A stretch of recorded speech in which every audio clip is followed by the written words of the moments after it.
이스라엘 자손이 라암셋을 떠나서 숫곳에 이르니 유아외에 보행하는 장정이 60만 가량이요 수많은 잡족과 양과 소와 심이 많은 가축이 그들과 함께하였으며 그들이 애굽으로부터 가지고 나온 발교되지 못한 반죽으로 무교병을 구웠으니 이는 그들이 애굽에서 쫓겨남으로 지체할 수 없었음이며 아무 양식도 준비하지 못하였음이었더라. 이스라엘 자손이 애굽에 거주한 지 430년이라 430년이 끝나는 그날에 여호와의 군대가 다 애굽 땅에서 나왔은즉 이 밤은 그들을 애굽 땅에서 인도하여 내심으로 말미암아 여호와 앞에 지킬 것이니 이는 여호와의 밤이라. 이스라엘 자손이 다 대대로 지킬 것이니라. 여호와께서 모세와 아론에게 이르시되 유월절 규례는 이러하니라. 이방 사람은 먹지 못할 것이나 각 사람이 돈으로 산 종은 할례를 받은 후에 먹을 것이며 거류인과 타국품꾼은 먹지 못하리라. 한 집에서 먹되 그 고기를 조금도 집 밖으로 내지 말고 뼈도 꺾지 말지며 이스라엘 회중이 다 이것을 지킬지니라. 너희와 함께 거류하는 타국인이 여호와의 유월절을 지키고자 하거든 그 모든 남자는 할례를 받은 후에야 가까이하여 지킬지니 곧 그는 본토인과 같이 될 것이나 할례 받지 못한 자는 먹지 못할 것이니라. 본토인에게나 너희 중에 거류하는 이방인에게 이 법이 동일하니라 하셨으므로 온 이스라엘 자손이 이와 같이 행하되 여호와께서 모세와 아론에게 명령하신 대로 행하였으며 바로 그날에 여호와께서 이스라엘 자손을 그 무리대로 애굽 땅에서 인도하여 내셨더라. 아멘. 오늘날 많이 이렇게 화두로 던져지는 많은 질문 중에 이 교회에 던져지는 질문은 교회가 과연 무엇인가 하는 질문입니다. 교회는 어떤 모양을 해야 되고 어떤 형태를 가져야 되고 교회 공동체의 모습은 어떠해야 하는가, 이걸 많이 던져요. 왜냐하면 코로나 이후에 교회가 많이 모양이 바뀌어가고 있고 또 코로나 이후에 많은 성도들의 삶이 바뀌어가고 있기 때문에 이런 시대에 우리 교회는 어떻게 해야 되는가, 이런 질문들을 많이 던지는 거죠. 교회의 모습은 계속해서 변할지 모르겠지만 교회가 담아야 할 본질은 변화해서는 안 된다는 것이 그것을 우리가 너무나도 잘 알고 있습니다. 그래서 오늘 본문을 이렇게 가만히 보면 교회가 어떠해야 하는가, 이게 분명하게 드러나고 있습니다. 그래서 오늘 교회는 어떤 본질, 어떤 모습이어야 되는가 함께 살펴보았으면 좋겠습니다. 자, 우리 먼저 37절부터 39절까지를 같이 한번 읽겠습니다.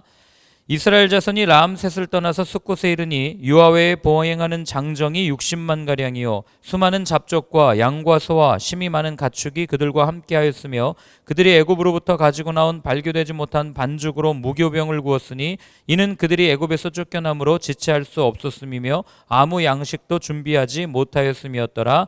아멘. 자, 오늘 보면은 출애굽했던 사람이 몇 명인지를 정확하게 우리한테 들려줍니다. 오늘 본문에는 60만 가량이라고 얘기해요. 어마어마한 숫자입니다. 제주도 인구가 이 정도 될까요? 창원이나 이쪽 지역 도시의 인구가 한 60만 정도 된다고 그러는데, 그런데 여러분 이들이 처음 나올 때 몇 명이었는데 혹시 기억나십니까? 제가 읽어드릴게요. 출애굽기 1장에 나와 있는데요, 1절부터 5절까지 제가 읽어드립니다. 야곱과 함께 각각 자기 가족을 데리고 애굽에 이른 이스라엘 아들들의 이름은 이러하니 르우벤과 시므온과 레위와 유다와 이사갈과 스불론과 베냐민과 단과 납달리와 갓과 아셀이요 야곱의 허리에서 나온 사람이 모두 70이요 요셉은 애굽에 있었더라. 아멘. 자, 제일 먼저 그 출애굽기를 시작하면서 우리에게 들려주는 게 뭐냐면 이 애굽으로 이렇게 왔던 사람들이 몇 명이었는지를 들려주죠. 70명이었습니다. 여러분 70명이 60만이 되었다. 이게 시간이 지나면 당연히 그렇게 되겠지라고 생각할 수 있지만 이건 결코 쉽지 않은 일이라는 걸 우리는 알게 됩니다. 이렇게 인원이 60만 가량으로 늘 수 있었던 이유는 무엇입니까?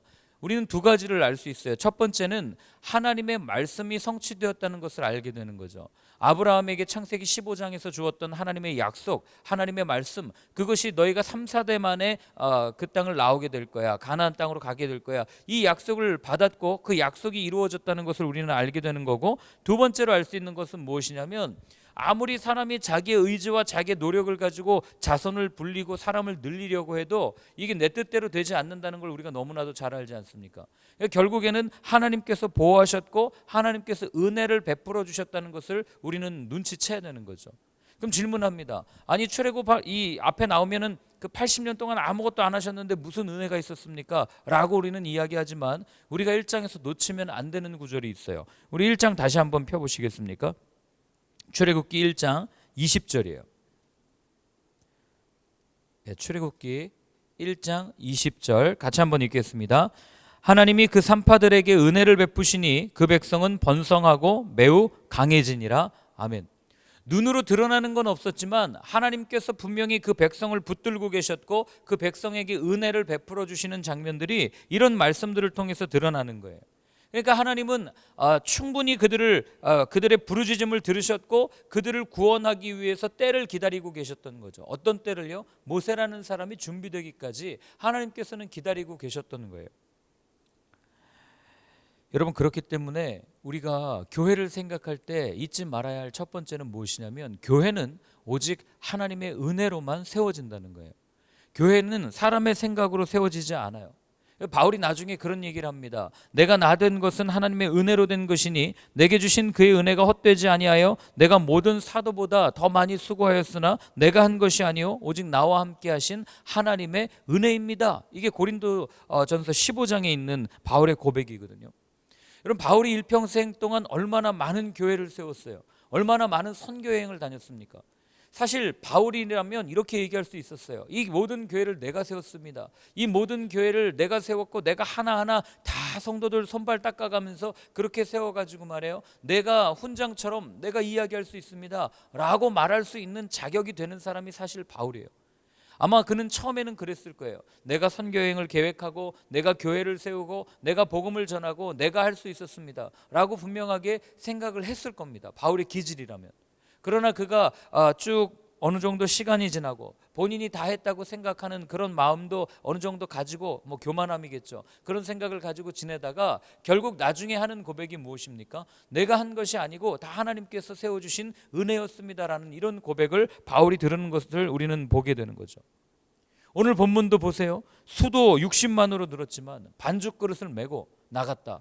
반죽 그릇을 어디 담아서 이 포장할 시간이 없이 그냥 나갔다. 하나님의 강권적인 역사를 이렇게 표현하는 거거든요. 그리고 또 한 번 여러분 생각해 보세요. 나가는데 많은 소유를 거느리고 나가요. 그리고 또 한 가지는 나가는데 노예예요.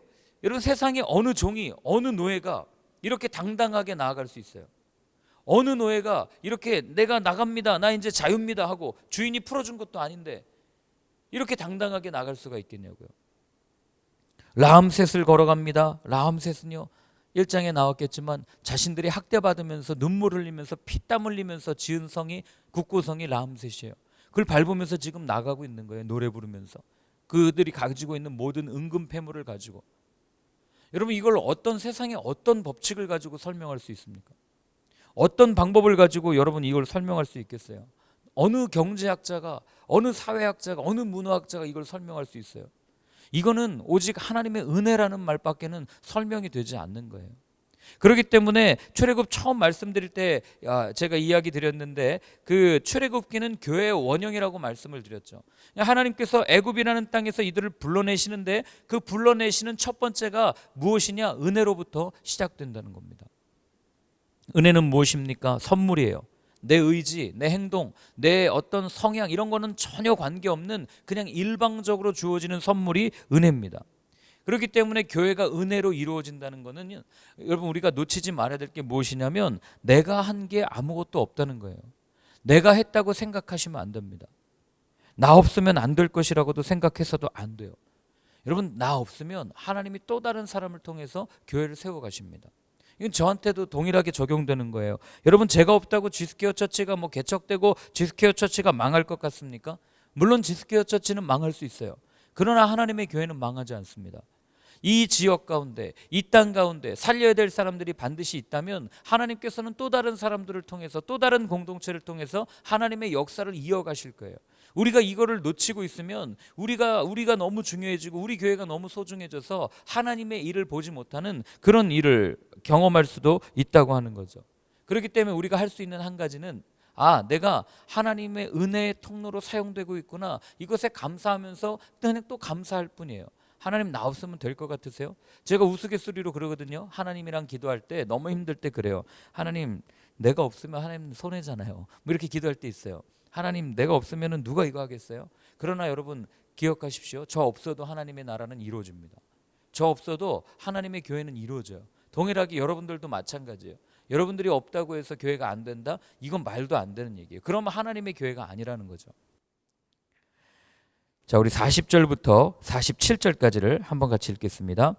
이스라엘 자손이 애굽에 거주한 지 430년이라 430년이 끝나는 그날에 여호와의 군대가 다 애굽 땅에서 나왔은즉 이 밤은 그들을 애굽 땅에서 인도하여 내심으로 말미암아 여호와 앞에 지킬 것이니 이는 여호와의 밤이라 이스라엘 자손이 다 대대로 지킬 것이니라. 여호와께서 모세와 아론에게 이르시되 유월절 규례는 이러하니라. 이방 사람은 먹지 못할 것이나 각 사람이 돈으로 산 종은 할례를 받은 후에 먹을 것이며 거류인과 타국 품꾼은 먹지 못하리라. 한 집에서 먹되 그 고기를 조금도 집 밖으로 내지 말고 뼈도 꺾지 말며 이스라엘 회중이 다 이것을 지킬지니라. 아멘. 자, 요게 유월절 규정인데 출애굽기 이 12장을 보면 제일 처음에 유월절 규정을 말씀하시고 그 다음에 출애굽 이 흑암 흑암이래요. 장자 재앙을 보여주시고 출애굽을 이야기하고 다시 유월절 규정을 얘기해요.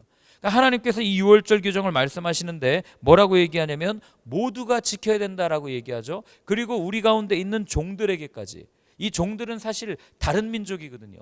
근데 그들에게까지도 할례를 행하면서까지 이걸 하라고 이야기를 하는 거예요. 여러분, 여기서 알 수 있는 두 번째 교회는 뭐냐면 같은 목적을 가지고 있는 거예요. 그게 어떤 단어로 표현되는가? 군대라는 단어로 표현됩니다. 여러분, 군대는요, 한 정신을 가지고 한 이 타겟, 이 한 적, 같은 적으로 규정되어 있는 그 적을 가지고 한 마음을 가지고 전쟁해야지 이기는 거예요. 군대의 군인들이 마음이 다 갈라져 있다. 그럼 여러분 흔히 하는 얘기, 남자들끼리 하는 얘기로 당나라 부대죠. 이건 모래알 같은 부대가 되는 거예요. 와가지고 저기 그냥 겁만 줘도 무너지는 그런 군대가 바로 이런 군대예요. 그렇기 때문에 하나님께서는요 어떻게 합니까? 이것을 아셨기 때문에 같은 마음을 갖게 하셨어요. 한 마음을 갖게 하셨어요. 하나의 목적, 구원, 가나안 땅, 그리고 하나님 나라라고 하는 큰 꿈을 가지게 하셨다는 거죠. 이스라엘 백성들에게 유월절 절기를 지킴으로써 이 유월절은 구원이야. 이 유월절은 가나안 땅을 너에게 선물로 주는 나의 선물이야. 이 가나안 땅, 이 유월절을 너희들이 꼭 마음에 품고 자손 대대로 가르쳐야 돼. 여러분, 오늘날 교회도 마찬가지예요. 먼저는 우리 각자가 교회잖아요. 우리 한 분 한 분이 교회 아닙니까? 그렇기 때문에 여러분들이 그 교회로 이렇게 살아가는 동안 우리 모두의 목적이 같아야 돼요. 어떤 목적입니까? 하나님의 구원, 하나님께서 행하시는 일, 하나님 나라라고 하는 한 가지 목적, 한 가지 구원을 가지고 구원을이라고 하는 그 목적을 가지고 살아가야 되는 거죠. 근데 언제부턴가 이게 조금씩 변질되기 시작해요. 지금은 그렇지 않지만 사람이 조금 많아지면 그러겠죠. 큰 교회를 이루고 좋은 교회라고 인정받고 이게 여러분 우리의 목적이 되어버린다면 우리 교회 이름이 나고 우리 성도들이 이런 거야. 참 안타까운 얘기지만 교회가 사람이 많아지고 이름이 나면 이 교회를 다니는 사람들이 마치 자기가 다니는 교회가 이름이 나니까 내가 이름이 나는 것 같고 내 믿음이 좋은 거라고 착각해요. 여러분, 우리가 이름 될 만하면 알만한 그런 교회 다니는 교회 장로님들이나 한번 모습을 보십시오. 굉장히 자부심을 가지고 있어요. 근데 그게 곧 자기의 신앙은 아니거든요. 근데 그걸 자기의 신앙처럼 생각하고 살아가는 거죠. 여러분, 교회의 목적은 딱 한 가지입니다. 구원받은 자들이 걸어가면서 그 삶을 통해서 하나님의 영광을 드러내는 거예요. 교회 이름을 드러내는 게 아닙니다. 우리가 이걸 자꾸 놓치면 비슷해 보여요. 교회 이름을 드러내는 게 하나님 드러내는 거죠. 우린 그렇게 얘기할 수 있어요. 그러나 교회 이름은 이건 버릴 수도 있는 거예요. 더 중요한 건 하나님입니다. 하나님이 드러나고 예수님의 십자가가 드러나지 않는다면 여러분 그 교회는 죽은 교회라고 말할 수 있는 거예요. 그렇기 때문에 이 목적, 구원을 드러내는 이 목적을 잃어버리거나 변질되었다면 그건 교회가 아니라 동호회 모임에 불과할 수 있다는 거죠. 48절을 같이 읽습니다. 너희와 함께 거류하는 타국인이 여호와의 유월절을 지키고자 하거든 그 모든 남자는 할례를 받은 후에야 가까이하여 지킬지니 곧 그는 본토인과 같이 될 것이나 할례 받지 못한 자는 먹지 못할 것이니라. 아멘. 자, 하나님께서 이 38절에도 보면 출애굽을 하는데 이스라엘 백성들만 딱 나와, 너네들만 골라서 나올 거야 하고 이렇게 데리고 나온 게 아니에요. 38절에 보면 뭐라고 표현되어 있냐면 잡족이라는 단어가 표현되어 있어요. 사실 좀 듣기 거북한 단어긴 하지만 이 원어로 보면 뭐냐면 이스라엘 민족을 제외한 다른 민족들, 소수 민족들, 여러 소수 민족들을 잡족이라고 표현한 거예요. 그러니까 이 단어에 너무 시험 들지 않게 되길 바랍니다. 다른 민족, 이 단어예요. 그래서 이 민족들이 다 나왔는데 여기에 애굽인들도 포함되었다고 학자들은 이야기를 합니다. 10가지 재앙을 보면서 이분이 진짜 신이구나, 이분이 하나님이시구나, 이 생각을 하면서 이들이 출애굽할 때 나도 여기를 따라가야 되겠다라고 하고 따라온 사람들이 굉장히 많았다는 거예요. 그런데 여러분, 민족이 다르면은요, 이게 우리나라는 좀 심하죠. 한민족이기 때문에 다른 민족에 대해서 약간 멸시하거나 이렇게 조금 안 좋게 생각하는 경향이 있어요. 이게 뭐 아니라 우리는 아니에요라고 이야기하지만 사실 우리 동남아에서 온 근로자들, 외국인 노동자 근로자들 보면 대하는 거 보면 너무 그게 딱 드러나잖아요. 한국인이라면 그렇게 못할 거 아니에요. 그런데 그렇게 하는 그런 모습이 이들 가운데도 있었다는 거예요. 없을 것 같죠? 나중에 보세요. 이방인들은 아예 쳐다보지도 않아요. 이방인들은 아예 그냥 인간 같지도 않은 그런 대우를 하는 그런 모습이 예수님 시절까지 이어지잖아요. 그러나 자연스럽게 계층이 생기고 분열될 수 있는 그들 가운데 하나님께서는 그러면 안 된다라고 분명하게 말씀해 주십니다. 할례를 받은 후에는 모두가 다 똑같이 대하는 하나님의 자녀가 되었음을 이야기를 해주는 거예요. 이게 이때만 그랬습니까? 아니에요. 여러분들이 잘 아는 그 여호수아의 가장 절친 베프였죠. 이 산지를 내게 주소서 외쳤던 사람이 누군지 아십니까? 갈렙이죠. 갈렙은 어느 민족 출신이에요? 이방인 출신이에요. 근데 그의 믿음이 훌륭하다고 성경은 기록합니다. 예수님의 족보에 들어갔던 다윗의 할머니 뻘 되는 룻은 어떻습니까? 그 여인도 이방 여인이었잖아요. 그러니까 우리가 여러분 이걸 놓치고 보면은요, 하나님께서는 이미 선을 없앴어요. 하나님께서는 이스라엘이나 이방인이나 선을 없앴다고요. 근데 우리는 여전히 그 선을 가지고 사람을 구별해가지고 구분해가지고 너는 선 나는 악 이렇게 얘기를 한단 말이에요. 이 교회 안에는 더 심해요. 나는 그리스도인 너는 비그리스도인. 아니에요 여러분, 이렇게 생각하세요. 우리는 그리스도인, 그 사람들은 예비된 그리스도인, 이렇게 생각하시면 속이 편합니다. 언젠가 다시 복음을 듣고 우리와 함께 손을 붙잡고 걸어갈 사람들. 하나님이 지금 그 얘기를 하는 거예요. 그래서 이 본문이 알려주는 교회의 세 번째 특징은 무엇이냐면, 교회는요 다양한 구성원으로 세워진다는 거예요. 주일 예배 때 안디옥 교회 말씀드리지 않았습니까? 도저히 하나 될 수 없는 사람들이 하나를 이루고 살았던 그 사람들, 다양성 안에 통일성을 가지고 있었던 것이 교회예요. 그렇기 때문에 교회는 누구나 다 올 수 있어요. 누구나 어느 사람이든지 올 수 있어요. 아무나 와서 누구나 와서 한 분이신 예수 그리스도를 함께 예배하고 함께 찬양하고 함께 나누는 삶, 이게 교회 공동체라는 거죠. 끼리끼리 소득 수준이 비슷한 사람들끼리, 마음에 맞는 사람들끼리 모이는 게 아니고요. 그렇게 모인 집단은요 여러분 정말 병든 집단이에요. 건강한 집단이 아닙니다. 나랑 케미가 안 맞아 하면서, 제가 통독반도 보면은 참 안타까워요. 아쉬워요. 우리랑 잘 안 맞아요. 나랑 맞지 않아요. 새 가족으로 오시는 분들이, 제가 그 통독반 배정을 하다 보면 항상 이렇게 몇 개 반을 보낼 때가 있어요. 이분이 이게 어떤 분이 잘 모르니까 이 반에 한번 가보실래요? 또 나오면 다른 반 한번 가보실래요? 근데 이분들이 갔다 나오시면서 하시는 말씀이 다 그거예요. 나랑 케미가 안 맞아요. 여러분, 나랑 케미 맞으려면 동호회를 가야지 왜 교회 오십니까? 나랑 케미가 안 맞으면은 여러분 다른 데 가서 그냥 취미 생활하는 데 가셔야지 왜 교회를 가시냐고요. 이게 말이 안 되는 거예요. 그런데 그 말을 누가 하는지 아세요? 새신자들은 안 해요. 아예 교회 처음 오신 분들은 얘기 안 합니다. 교회를 꼭 다니던 분들이 그런 얘기를 해요. 그러니 여러분 얼마나 교회가 병들었는지가 그런 데서 다 나타나는 거예요. 하나님은요 모든 사람이 이것만 내게 만들지 않았어요. 어떤 사람을 레를 내게 만들었고요. 어떤 사람은 미, 파, 솔, 라, 시 다 각각의 음을 내게 만들었다고요. 어떤 사람은 그래서 솔을 내고 어떤 사람은 미를 내고, 그러다 보니까 이 파를 내는 사람이랑 솔을 내는 사람이랑 부딪히면 불효바움이 나는 거죠. 그러나 미를 내는 사람이랑 솔을 내는 사람이랑 만나면 또 죽이 잘 맞는 거예요. 여러분 다양한 소리가 어우러져서 하모니를 이루게 하신 게 하나님의 뜻이에요. 우리는 불협화음을 들으면서 아우 시끄러워 이렇게 얘기하죠. 그러나 또 온전한 화음을 듣다가 가끔 불협화음 들으면 그것도 또 나름 독특하고 매력 있어요. 이게 교회 공동체예요. 가다가 싸울 수도 있죠. 어떻게 사람이 안 싸우고 삽니까? 가다가 늘 좋을 수만은 없어요. 여러분 늘 좋은 가족은 늘 좋습니까? 여러분 가족이랑 안 싸워요? 싸우잖아요. 근데 왜 봐요? 싸우면 안 봐야지. 근데 가족이니까요. 이게 사랑이 토대가 되어 있으면 싸워도 다 보는 거예요. 불효범이 나도 같이 가는 겁니다. 그게 교회 공동체예요. 이걸 놓치면 여러분 우리는요 끝없이 나와 케미가 안 맞아, 나와 똑같아야 돼라는 복제품을 만들다가 끝날 거예요. 여러분 각각이 교회라고 말씀드렸죠. 교회는 각자가 받은 사명과 소명이 있어요. 다 달라요. 여기 계신 여러분들이 받은 소명 사명 다르고 제가 받은 소명과 사명이 달라요. 그런데 제가 나랑 케미가 안 맞으니까 아니 이건 아니에요, 그냥 딴 데 가십시오 이래버리면 여러분 그게 교회가 되겠어요? 그냥 그거는 차라리 뭐예요, 한 마음을 가지고 뭐 다른 거 하는 그런 모임에 불과한 것 아니겠어요? 그렇기 때문에 여러분 비교하지 마세요. 꼭 나랑 같을 이유가 전혀 없어요. 나랑 같아야 된다는 생각은 이기심의 발로이고 내 욕심에 그냥 표현된 것뿐이에요. 그렇기 때문에 비교하지도 마시고 그냥 다른 걸 인정하세요. 모두가 나와 같을 수 없다, 이 생각을 가지고.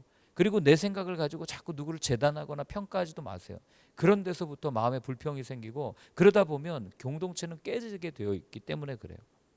그래서 하나님은 한 목적 그리고 다양한 구성원들 가운데서도 할례를 통해서 한 마음을 가지고 나아가게 하신 거죠. 자, 우리 49절부터 51절까지를 읽겠습니다. 본토인에게나 너희 중에 거류하는 이방인에게 이 법이 동일하니라 하셨으므로 온 이스라엘 자손이 이와 같이 행하되 여호와께서 모세와 아론에게 명령하신 대로 행하였으며 바로 그날에 여호와께서 이스라엘 자손을 그 무리대로 애굽 땅에서 인도하여 내셨더라. 아멘. 자, 오늘 여기서 눈에 띄는 구절이 50절이에요. 앞에 뒤는 다 똑같으니까 보면 모세와 아론에게 명령하신 대로 행하였다라고 표현되어 있어요. 여기서 알 수 있는 교회의 네 번째 본질은 어떤 겁니까? 다양하지만 같은 방법을 추구하는 공동체라는 거예요. 같은 방법. 어떤 방법입니까? 말씀에 순종하는 방법이에요. 여러분 내가 누군가에게 순종한다는 게 세상에서 제일 어려운 거 아세요? 내가 아무리 하나님의 말씀이어도 이건 하나님의 말씀이야, 내게 들려주신 말씀이야 알고도 여기에 순종하는 게 얼마나 어려운지 아세요? 일례로 세 계명을 너에게 주노니 서로 사랑해라. 여러분 여기에 얼마나 이거 순종 잘하십니까? 제가 주일날도 말씀드렸잖아요. 저 이거 가지고 7년 실험했고 지금도 실험하고 있어요. 지금도 기질상으로는 아까도 말씀드렸지만 너 나오지 마, 너 가지 마, 너 하지 마, 너 이거 안 돼, 손 닦아놓고 넌 내 기준에 안 맞아. 이게 저한테 훨씬 더 잘 맞아요. 그러니 여러분 이런 기질을 갖고 있는 제가 서로 사랑해라 세 계명을 주노니 거기 말은 하고 있지만 얼마나 부딪히는지 아십니까? 이게요 주님 앞에 가는 그날까지 부딪힐 거예요. 아니 주님이 내가 완전히 십자가에 죽는 그날까지, 아니 전 죽었다고도 생각해요. 근데도 여전히 살아있는 제 모습을 보는 거죠. 그러니 십자가에 매달려서 헐떡헐떡거리고 있으면서 내 자존심을 챙기고 있는 그런 제 모습이라는 걸 누구보다 잘 알아요. 이게 우리의 모습 아니겠습니까? 그래서 여러분 순종하기 어려운 이유는 딱 하나예요. 내 생각이 있으니까요. 하나님의 말씀보다 내 생각이 더 소중하고 중요하다고 생각하니까. 여러분 상대가 정말 소중하고 중요하면 그 사람 말 존중해 줍니다. 하나님이 정말 소중하다고 생각하면 내게 뭐라고 하든 그 말씀에 결국 순종하게 되어 있어요. 그러나 우리가 순종하지 못하는 이유는 딱 하나예요. 하나님의 말씀보다 내 상황, 내 처지, 내가 더 중요하기 때문에. 오늘 여기도 보면 할례를 행하라. 여러분 이게 쉬운 말이겠어요? 지금 상황은 반죽 그릇도 지금 제대로 못 매가지고 담을 데도 없어서 그냥 어깨에다 매가지고 나온 상황인데 어떻게 할례를 행해요? 종들한테. 어떻게 출애굽 하려면 좀 유월절을 해야 되잖아요. 유월절을 하려면 할례를 해야 되는 거예요. 종들에게도. 근데 이 종들과 함께 이걸 메고 빨리 어떻게든 나가야 되는데 무슨 할례를 행하냐고요. 할 시간이 어디 있어요. 근데 하나님은 할례를 행하라고 얘기하는 거예요. 요단강에서도 마찬가지예요. 지금 이 요단강은 가보시면 알겠지만 그냥 노출되어 있는 공간이에요. 이거 건너다가 언제 저기 와가지고 우리를 공격하면 후미를 치거나 이러면 이스라엘 60만 백성 거기서 다 죽는 거예요. 60만이 뭐예요? 광야에서 또 태어나고 죽고 하다가 보면. 그런데 하나님은 그걸 건너라는 거예요. 근데 건너겠어요 하고 딱 가려는데 할례를 행하라. 이게 말이나 되는 요구냐고요. 그러니까 하나님은 항상 좀 뭐라 그럴까요? 말도 안 되는 요구를 하실 때가 있어요. 무리한 요구, 부담되는 요구. 하나님 이거 해야 됩니까? 근데 하나님은 하라는 거죠. 왜요? 그렇게 순종할 때 하나님께서는 아시는 거예요. 순종이 제사보다 낫다고 말씀드렸죠. 하나님은 우리의 마음을 보신다고 말씀드리지 않았습니까? 우리가 그렇게 하나님의 말씀 앞에 순종할 때 우리의 굳은 마음, 우리의 이기심, 내 욕구와 욕망을 제거하고 우리의 마음이 부드러운 마음이 되고, 그리고 결국 십자가에서 내가 죽고 예수로 사는 것을 그때야 경험할 수 있기 때문에 하나님께서는 우리에게 이렇게 부담스러운 요구들을 하고 있는 겁니다. 여러분, 그 요구가 올 때 순종하셨으면 좋겠어요. 한번 내가 믿져야 본전이. 전 가끔 그래요. 너무 억울할 때 있거든요. 그러면 그래, 내가 믿져야 본전이지. 그리고 한번 갈 때가 있습니다. 이것도 사실 건강한 마음은 아니에요.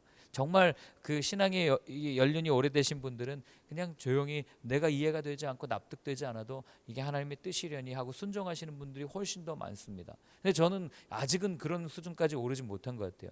여전히 그런 말씀이 주어지면 하나님 앞에 질문해요. 아, 또 왜요? 이렇게 질문할 때가 참 많습니다. 여러분들도 뭐 그렇게 정직하게 질문하시고, 그리고 또 들려주시는 그 말씀을 계속 부딪히시고, 그리고 그 말씀에 결국 순종하게 될 거라고 저는 믿어요. 그게 하나님의 방법이기 때문에. 그래서 제가 오늘 네 가지를 말씀드렸습니다. 첫 번째, 교회는 은혜로 이루어집니다. 두 번째는 같은 목적을 가지고 나아가고, 세 번째는 다양한 사람들이 모여 있고, 네 번째는 다양하지만 같은 방법, 하나님의 말씀에 순종하는 방법으로 교회가 이루어진다라고 말씀을 드렸어요. 오늘 우리가 함께 같이 기도할 때는 우리 주스케어 처치가 그런 교회가 될 수 있도록, 그리고 또 넘어서서 이 땅의 모든 교회들이 정말 이 네 가지, 이 본질 잊지 않고 건강하게 다시 주님을 찬양하며 나아가는 그런 교회들이 될 수 있도록, 또 더 나아가서 내가 교회인데 하나님, 내가 이런 삶을 살 수 있게 도와주시옵소서. 우리 이렇게 한번 같이 기도하겠습니다. 하나님 아버지, 하나님께서 교회가 어떠한 것인지 출애굽의 모습을 통하여 알려주셨습니다.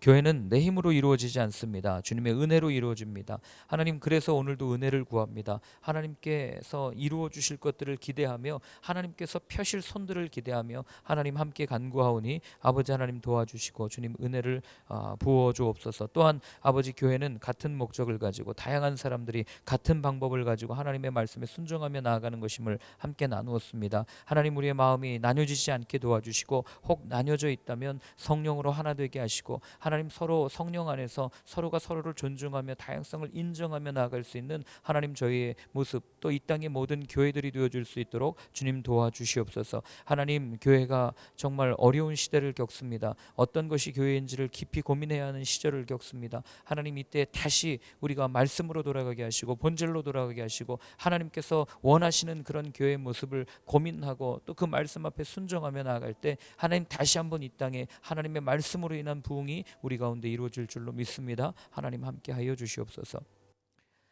이제는 우리 주 예수 그리스도의 크신 은혜와 하나님 아버지의 사랑과 성령의 인도하심이, 하나님께서 주인 되시고 하나님께서 이끌어 가시는 그런 교회를 꿈꾸며 기도하며 기대하는 모든 분들 머리 위에 이제로부터 영원까지 늘 함께 하여 주옵시기를 간절히 축원하옵나이다. 아멘.